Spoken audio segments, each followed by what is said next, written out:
NEET தேர்வே தேவையில்லை என்றும் தமிழக மாணவர்களின் மருத்துவ கல்வி கனவை பறிக்கும் முயற்சியில் மத்திய அரசு இறங்கியுள்ளது என்றும் திமுக மற்றும் விடுதலை சிறுத்தைகள் கட்சி விமர்சித்துள்ளன.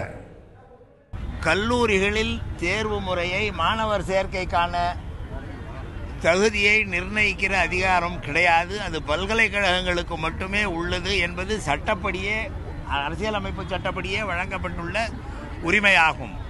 அந்த உரிமையை மீறி இந்திய மருத்துவக் கழகத்தின் சட்ட திட்டங்களில் ஒரு திருத்தத்தை ஏற்படுத்தி அதன் மூலம் நீட் தேர்வை மத்திய அரசு நுழைத்திருக்கிறது.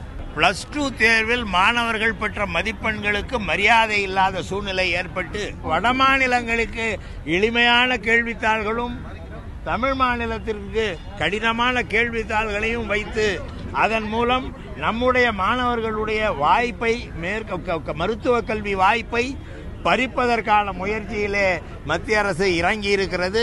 மாணவர்களுக்கான பொது தேர்வாக இருந்தாலும் தகுதி தேர்வாக இருந்தாலும் அதை நடத்துகிற முழு அதிகாரம் பல்கலைக்கழகங்களுக்கே இருக்க வேண்டும். மத்திய அரசு தலையிட்டு இவ்வாறு பொது தேர்வை அல்லது தகுதி தேர்வை நடத்துவது ஒரு எதேச்சதிகாரமான போக்கு. தமிழ்நாட்டுக்கு விதிவிலக்கு கோரினாலும் இந்தியா முழுவதும் நீட் தேர்வை நடத்தக்கூடாது என்பது விடுதலை சிறுத்தைகளின் நிலைப்பாடு.